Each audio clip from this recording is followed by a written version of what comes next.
Guys, welcome to HardReset.Info channel. Today I have NUBIA Z70 Ultra and I want to show you how to fix the problem when your Google Play Store application are not visible on it.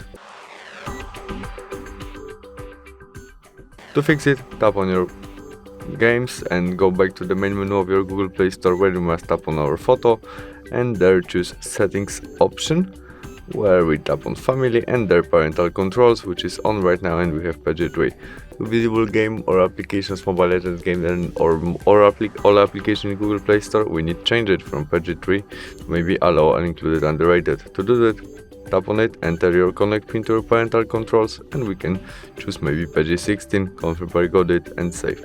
We can also turn off your parental controls by switch off, and that's all.